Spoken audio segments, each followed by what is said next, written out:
Assalamualaikum warahmatullahi wabarakatuh. Hari ini saya akan membahas mengenai sistem persamaan linier atau biasa disingkat dengan SPL. Pada pertemuan ke-7 ini ya saya hanya memberikan beberapa cara untuk menyelesaikan sistem persamaan linier ini. Dan ini sudah pernah kalian pelajari sebelumnya di bangku SMP maupun SMA. Oke. Ini bisa dibaca ya, persamaan linier sama halnya dengan persamaan aljabar, yaitu merupakan sebuah sistem dihitung dalam ilmu matematika dan dapat digambarkan dalam bentuk garis lurus dalam sebuah grafik. Oke, ini. Yang namanya sistem persamaan linier. Oke, kalau kita membahas linier berarti sudah saya jelaskan di awal bahwa linier berarti dia variabel yang pangkat paling tertingginya adalah pangkat 1. Persamaan berarti kita tidak membahas pertidaksamaan ya, berarti ini bentuknya sama dengan. Nah, kalau sistem berarti ada beberapa persamaan linier. Nah, untuk variabelnya kita bisa mencari bisa 1 variabel, bisa 2, bisa 3, dan seterusnya. Nah, ini nanti akan ada beberapa macam cara ya, mulai dari untuk mencari jawaban dari 2 variabel, 3 variabel, sampai seterusnya. Itu ada.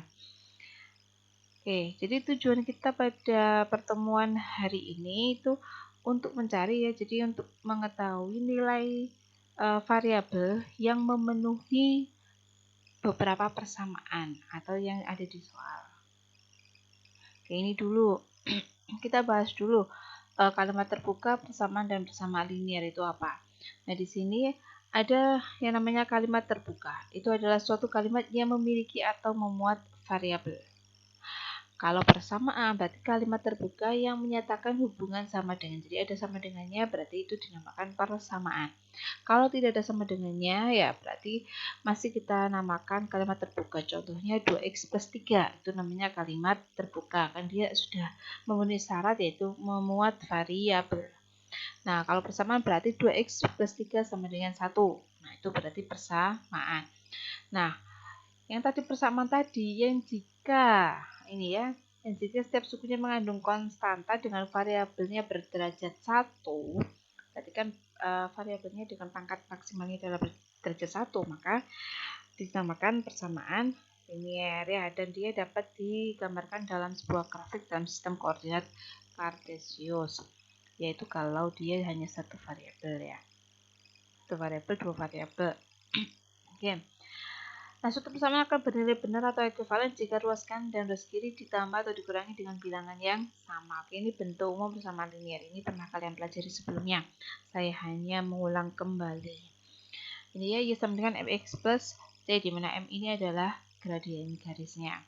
Nah, contohnya ini sudah ada ya. Berarti ini dia ada 2 variabel. Berarti kita bisa membuat koordinat kartesius seperti ini. Nah, kalau dibuat kita buat apa? Gambar grafiknya seperti ini. Nah, yang kita cari itu adalah yang ini. Ini. Jadi tujuan kita sebenarnya yang ini. Titik ini, titik perpotongannya ini. Jadi di X dan di Y mana sehingga memenuhi kedua persamaan ini. Ya. Oke, ini kalau dalam bentuk gambar. Nah, sekarang bagaimana cara menyelesaikan persamaan linier? Yang pertama, dengan metode substitusi. Mungkin ini berlaku jika variabelnya 2, 3 ya, 3 aja sudah lumayan rumit. Jadi ini saya hanya menjelaskan, mengulang kembali saja.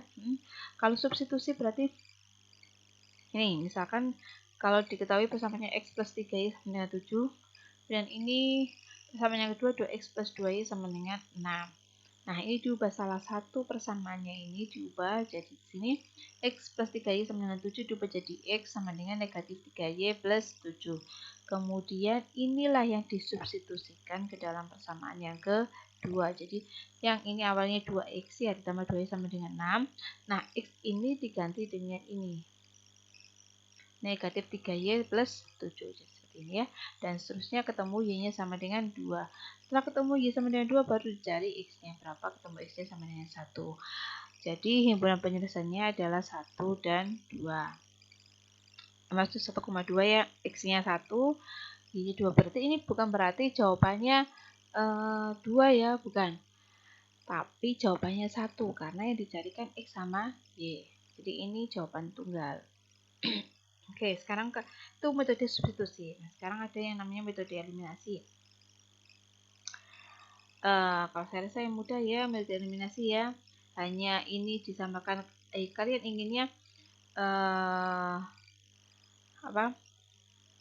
Yang dihilangkan variabel x atau variabel y terlebih dahulu. Kalau dalam contoh ini ingin mencari variabel y terlebih dahulu, maka variabel x ini dihilangkan. Jadi karena ini koefisiennya 1, ini koefisiennya 4, supaya hilang berarti yang atas dikalikan dengan 4, yang bawah kali 1. Nanti jadi berarti 1 persamaan ini dikali 4 semua, 1 persamaan ini dikali 1 semua. Kemudian dikurangi. Kenapa dikurangi? Karena tanda ini yang mau dihilangkan ini tandanya sama. Maka ini dikurangi. Kalau tandanya berbeda, contohnya seperti ini, berarti nanti ini ditambah. Oke. Ketemu y sama dengan 1. Kemudian baru dicari nilai x-nya, ketemu x sama dengan 2, maka himpunan penyelesaiannya adalah 2,1. Nah, atau bisa menggunakan metode campuran, yaitu substitusi dan eliminasi. Kalian bisa mengerjakan keduanya. Biasanya kalian mengerjakan yang metode yang ketiga ini ya kan. Berarti kalian eliminasi dulu baru disubstitusi. Itu gak apa-apa, sama aja ya.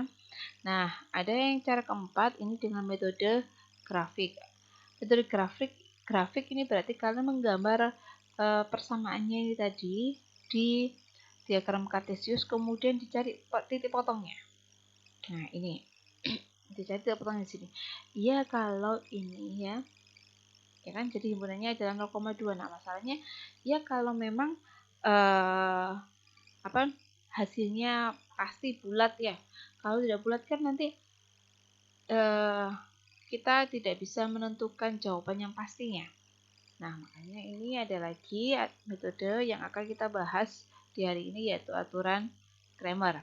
Nah, untuk aturan ada metode yang lainnya, itu metode Gauss-Jordan. Nah, itu akan saya bahas di pertemuan berikutnya. Oke, kita sampai ke sini aturan Cramer. Aturan Cramer adalah salah satu rumus yang dapat digunakan untuk menyelesaikan SPL. Metode ini menggunakan determinan dari suatu matriks dan matriks lain yang diperoleh dengan mengganti salah satu kolom dengan vektor yang terdiri dari angka di sebelah kanan persamaannya. Metode ini dinamai dari matematikawan Swiss Gabriel Cramer. Nah, aturan Cramer hanya dapat digunakan jika determinannya tidak sama dengan 0. Oke, ini syaratnya ya, ingat-ingat. Determinannya tidak boleh sama dengan 0. Nah, yang artinya bahwa banyak persamaan dalam sistem persamaan ini harus sama dengan banyak variabel. Jadi kalau ada 3 persamaan, maka variabelnya yang dicari ada 3. Kalau ada 5 persamaan, maka yang dicari adalah 5 variabel. Oke. Jadi kalau yang awalnya ada soalnya dalam bentuk persamaan, sistem persamaan ya, itu kalian ubah dulu ke dalam bentuk matriks seperti ini. Jadi yang di sini ini adalah matriks untuk koefisien dari variabelnya tadi. Jadi urut. Ini misalkan ada berapa? Ada 3 variabel. Berarti variabelnya x, y, z ya misalkan. Jadi nanti kolom pertama ini adalah koefisien dari variabel x. Kolom kedua koefisien dari variabel y, dan kolom ketiga koefisien dari variabel z. Oke. Nah, sedangkan ini adalah variabelnya. Kalau ini kan ditulis x1, x2 sampai xn ya. Kalau tadi kan saya ngomongnya x, y, z tadi. Ini x, y, kemudian terakhir z. Nah, ini berarti hasil dari persamaannya tadi. Nah, dibentuk seperti ini dulu ya. Jadi kalau mau mengerjakan dengan menggunakan matriks, kalian bentuk dulu seperti ini, baru nanti dikerjakan. Nah, sekarang aturan Cramer-nya bagaimana?